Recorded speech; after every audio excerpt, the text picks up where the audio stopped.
पीले दांत वाली बहू। रंजना कभी ब्रश नहीं करती थी। उसे कितनी बार उसके माँ बाप ने डांटा, लेकिन उसका कोई असर उस पर होता ही नहीं था, जिस कारण से उसके दांत पीले पीले हो जाते हैं। शादी के बाद। अरे बहू, वैसे तो तुझ में कोई कमी नहीं है, पर तेरे दांत इतने पीले कैसे हैं बेटा? कैसे मतलब? कोई सर्जरी थोड़ी ना कराई है। वो तो क्या नाम, मैं ब्रश नहीं करती थी तो पीले हो गए। अब क्या करूं? आप कहें तो लाल करवा लूं या फिर काले? यार ये क्या है, क्यों माँ से लड़ रही हो? लड़ रही हूँ? अरे मैं लड़ रही हूँ या ये बोल रही है कि दांत पीले हैं, पीले। अरे तपस्या थोड़ी ना की है इन्हें पीले करने के लिए। बकायदा ब्रश नहीं किया है 20 साल तक, तब जाकर। छी, कैसी बात कर रही हो? ये उस वक्त तो पीले नहीं थे जब हम लोग तुम्हें देखने आए थे। अरे तब साफ करवा लिया होगा डेंटिस्ट के पास जाकर। अब देखो कैसे पीले पीले लग रहे हैं। रंजना सास की तरफ गुस्से से देखती है। फिर शुरू हो गई पीले पीले पीले। अरे पीले तो तब भी थे जब मेरे हाथ का रसगुल्ला उड़ा उड़ा कर खा रही थी और बोल रही थी, लड़की नहीं गुणों का खजाना दे रहे भाई साहब आप। खैर, अब वो लोग करते भी तो क्या करते, पीले दांत वाली बहू पल्ले पड़ी थी तो झेलना तो था ही। एक दिन कीर्तन में रंजना गाना गा रही थी।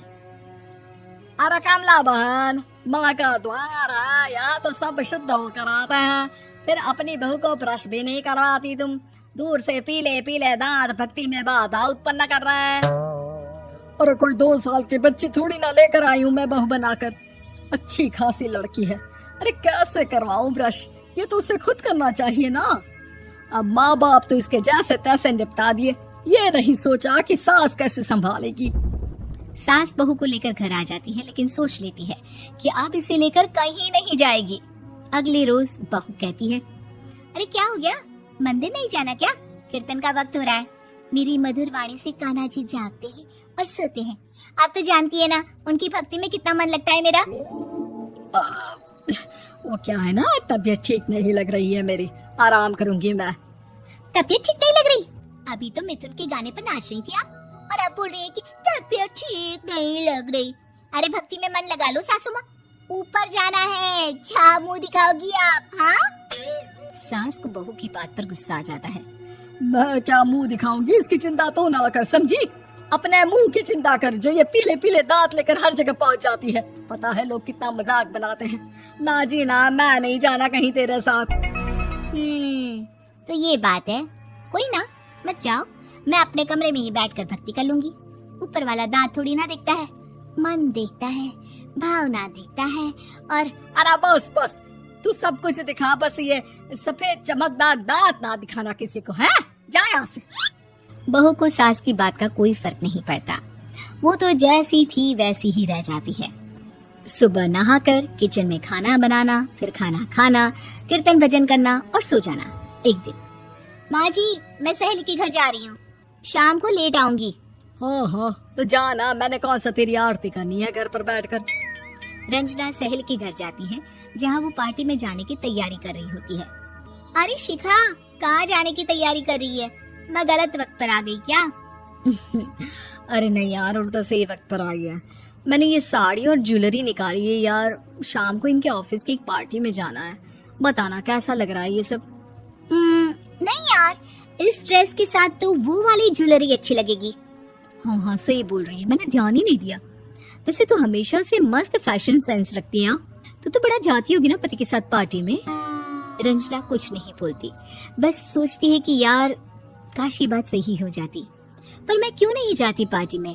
क्या इन लोगों की कोई पार्टी होती नहीं होगी? रंजना घर आती है और रात में पति से सवाल करती है, एक बात बताइए, आप मुझे किसी पार्टी में क्यों नहीं ले जाते? क्या आपके यहाँ ऑफिस में पार्टी नहीं होती? पति बेचारा क्या कहता कि दांत पीले हैं तुम्हारे इसलिए। अरे कोई पार्टी होती नहीं हम लोगों के ऑफिस में, तो कहाँ से लेकर जाऊं? और मार्केट, मॉल, कहीं वीकेंड घूमना, कहीं तो। अरे यार सारे हफ्ते में एक छुट्टी मिलती है, तो सोचता हूँ कि आराम ही कर लूं। क्यों? रंजना मन मार के रह जाती है। पहले कभी सास के साथ मंदिर जाया करती थी, लेकिन वो भी सास ने ले जाना बंद कर दिया। घर बैठी बैठी रंजना बोर हो जाती है, तभी उसे आइडिया आता है और वो मायके जाने का सोचती है। सासू माँ, 2 दिनों के लिए मम्मी के घर जा रही हूँ। अच्छा अच्छा ठीक है, आराम से जा। और हाँ, माँ से कुछ अच्छी आदत सीख कर आना कि कैसे शरीर के हर भाग की तरह दांतों की सफाई भी जरूरी होती है, समझी? शुरू हो गई ना आप। वो लोग आपकी तरह नहीं है कि छोटी छोटी बात का बतंगड़ बना दे। उन लोगों के लिए मैं मायने रखती हूँ, ना कि मेरे पीले पीले दांत। रंजना माँ को बिना बताए उन लोगों को सरप्राइज देती है, लेकिन जैसे ही वो दरवाजे पर पहुंचती है, अंदर देखती है कि घर वाले कहीं जा रहे होते हैं। अब माँ, काश रंजना दीदी के दांतों वाली प्रॉब्लम नहीं होती तो वो भी हम लोगों के साथ चलती ना बुआ जी की बेटी की शादी में। हाँ बेटा, लेकिन अब उसे कौन समझाए कि उसको उसके पीले दांत नहीं दिखते, लेकिन उसके आसपास के लोगों को कितना एम्बैरेसिंग फील कराते हैं। मुझे तो कितनी बार उसके स्कूल की टीचर ने शिकायत की कि उसके साथ कोई लड़की बैठना भी नहीं चाहती, और ना ही कॉलेज में कोई उससे बात करना चाहता था। लेकिन पता नहीं क्यों उसे ये बात समझ में ही नहीं आती। कोई कमी नहीं है उस लड़की में, बस यही कि दांत पीले हैं। वो तो भला हो जीजाजी और उनकी माँ का, जो दीदी को जैसी है वैसे ही रखा हुआ है। रंजना को अपने घर वालों की बात सुनकर बहुत दुख होता है। वो सोचती है कि वो क्या करे, लेकिन फिर वो सीधा डेंटिस्ट के पास जाती है, अपने दांत चमकाती है और कसम खाती है कि वो रोज ब्रश करेगी। अरे क्या हो गया, तुम तो 2 दिनों के लिए गई थी ना, पर कोई ना, अच्छा है चलो आ गई तो। रंजना सास के सामने आकर खड़ी हो जाती है और पूरी स्माइल करती है, उसके चमकदार दांतों को दिखाती हुई। हैं? चले मंदिर।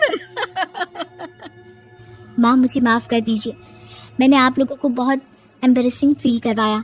मैं आज से रोज ब्रश करूंगी।